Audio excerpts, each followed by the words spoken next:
Gold is more establishment than we realize. I mean, central banks collect gold, China collects gold, Russia collects gold. The bankers know that gold is the money of last resort. If everything falls apart, they could go back to a gold standard or partial gold standard. Silver doesn't see that luxury. Silver is not a monetary metal as far as the bankers are concerned. So gold, whether it's being managed at this moment or not, is immaterial. It's signaling what it should, and that is economic problems ahead. Remember, gold acts like a barometer, not a thermometer. It's signaling to us now things have gotten so bad that I'm getting into new high territory, and no one, not Bill, not Francis, not me, knows how high is high. So we could see, 2,500 next year, maybe 3,000. In precious metals, particularly gold, renowned expert DavidMorgan, known as the silver guru, has recently emphasized a significant breakout in gold prices, signaling potential economic challenges ahead. Morgan suggests that gold could reach $2,500 or even $3,000 next year, underlining its crucial role as a barometer for economic health. Corroborating Morgan's insights, an FX Empire report forecasts gold prices in 2024, targeting $2,500, citing the looming possibility of Federal Reserve rate cuts. Morgan contends that gold holds greater significance than commonly perceived, serving as a reliable asset during crises. This perspective is mirrored in the actions of central banks, with notable examples including China and Russia actively accumulating gold reserves. In October 2023, China's gold reserves stood at $142.171 billion, a noteworthy increase from the previous month.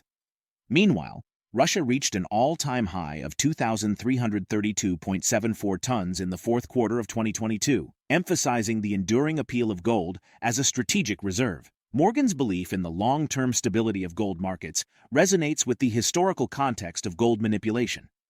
While short-term manipulations may occur, Morgan argues that gold's intrinsic value and liquidity prevent sustained market control. He highlights key issues such as the discrepancy between paper and physical gold, concerns about fairness in London trading, declining inventories at COMEX, and the leasing of gold by central banks. While acknowledging that Goldman Sachs, as a major financial institution, may wield significant power and occasionally exploit its position, Morgan argues that the gold market's high liquidity prevents any single entity from exerting a lasting downward impact on prices. Despite criticisms of Goldman Sachs as a purported villain responsible for financial crises and gold price suppression, Morgan suggests that the inherent liquidity of the gold market acts as a safeguard against permanent manipulation. Let's delve into key moments from Peter Schiff's interview with these video clips. Yeah, gold is doing its job as far as I'm concerned. I mean, I wrote the Silver Manifesto. I proved beyond the shadow of a doubt that the markets are manipulated.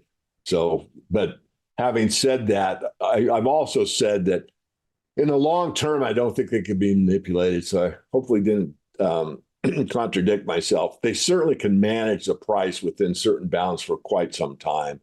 But gold is actually breaking out, as you said, Elijah. And I think this is portending what lies ahead. You got to remember, from my perspective, and maybe the other two, gold is more establishment than we realize. I mean, central banks collect gold, China collects gold, Russia collects gold.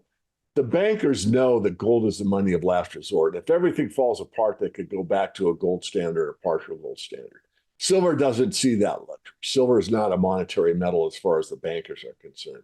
So gold, whether it's being managed at this moment or not, is immaterial. It's signaling what it should, and that is economic problems ahead. Remember, gold acts like a barometer, not a thermometer. It's signaling to us now things have gotten so bad that I'm getting into new high territory, and no one, not Bill, not Francis, not me, knows how high is high. So we could see, 2,500 next year, maybe 3,000.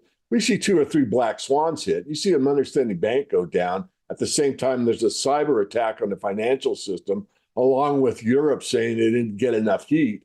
And you've got a real problem. And all those things are realistic. Again, I know I sound like Mr. Doom, but look, I've studied this my whole life. And I've never been in the position where I am right now, which is I am on edge. I am not feeling happy. I'm not feeling good. And money isn't really a solution. It can be in a short term. It can help. But it's a physical economy that we need to do well for everybody. And that's breaking down. That's the problem. You had to channel reluctant preppers. I don't know if you still do, but I love that. And, just keep it real basic. I mean, there's, a lot of people in the middle class never have a brokerage account. That's fine, especially if you can save and savings maintains its value, which we all know it doesn't at the time. But you can save in precious metals. And if you do a long-term look at a dollar cost averaging program over the last 20 years and you only saved in precious metals, you would be happy. If you just bought at the top, you might not be so happy. So I think food is number one, food that you really eat. I think living within your means to the best of your ability. I mean, I don't know what your locations are. I live in a pretty much middle class area. Spokane is not a real wealthy area. And, I think about the Netflix that I'm paying. I can go to the pawn shop and I can buy like 25 movies for $25, which is 1 month's, fee to Netflix. I mean, I'd be a lot better off buying movies. So just little things like that. Yes, if you have any extra savings, some cash, it will work for a while, as both have outlined, but hard savings and precious metals. And when things go awry, and they may, I think they will, especially in some areas, it won't be equal across the board. Remember, when you hold something like this has value and you get to set the value. The whole idea of a free market economy is when I do a deal with Francis and I pay him, 14 silver ounces for that used book that I want, he thinks he's getting a better deal because he gets 14 ounces of silver. And I think I'm getting a better deal because that book means more to me than 14 ounces of silver. So when you hold the real metal, you can actually set the price yourself. Can you do it walking into a dealer right now? No, that's not what I'm saying. What I'm saying is in a physical breakdown, in a barter situation, or even like a rental situation or whatever, you say, we're renting this place for $1,000, but if you pay me in silver, it'll be 900 in silver. I mean, there's a lot of people got to think. And when this thing goes further south, there'll be the greatest lesson in history. And that will be, if you don't own it, if you don't hold it, you've really lost out.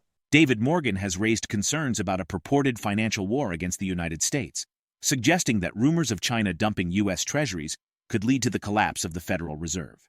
Recent data from the U.S. Treasury reveals that China has sold many U.S. assets, including $21 billion in stocks and treasury bonds. Chinese investors set a record by selling $5.1 billion worth of U.S. stocks in a single month. Morgan points to a ransomware attack on China's industrial and commercial bank, ICBC, reportedly disrupting U.S. Treasury trades.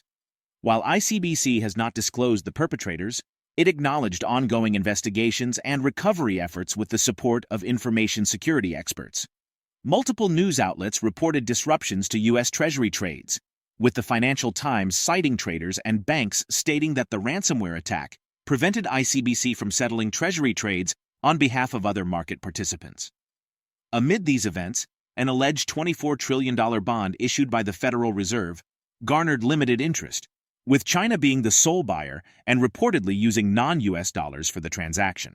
Morgan suggests that such developments signify potential trouble for the United States on the global stage. This aligns with broader trends toward digital currencies, although Morgan expresses skepticism about their full implementation. Let's get back to the interview. I got a call from my banker yesterday, and young girl, probably been working there a year. She called and said, verify your account number, blah, blah, blah. I did. She said, well, I'm not sure that we can wire this money in. It's your private account. And I said, well, that's interesting. We've been doing it for years. And she said, no, I think it's got to go to the company itself, the LLC. And I said, can you hold the phone? Let's do a three-way call. That's above my pay grade. So I put her on hold. I hit Dale, my friend that formed the LLC.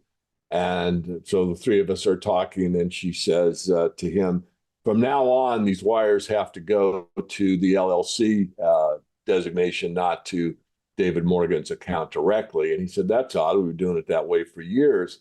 So well, I'll let it go through this time. I said that anecdotal because it's personal, and most people trust me. I'm a man of my word. And this is something I've seen from my membership, where these banks can be holding funds. There's a dealer I won't name, it's not Andy, that I know fairly well. He had 3 six-figure wires that the bank held up from them for buying gold and silver. So there's the anecdotal stuff that's going on in the banking system. I think it may be starting to seize up. I don't want to use the word may. Let's get to some facts.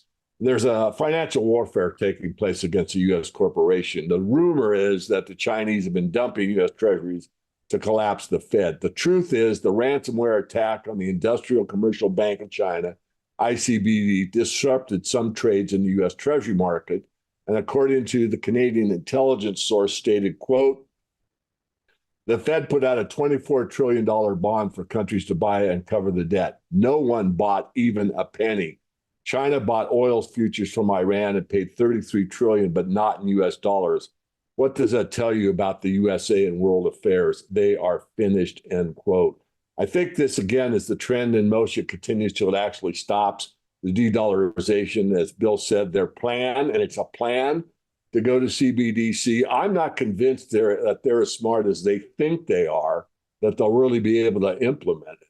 I did a thing with another interview on cash, and I was amazed what I dug out for research before the interview.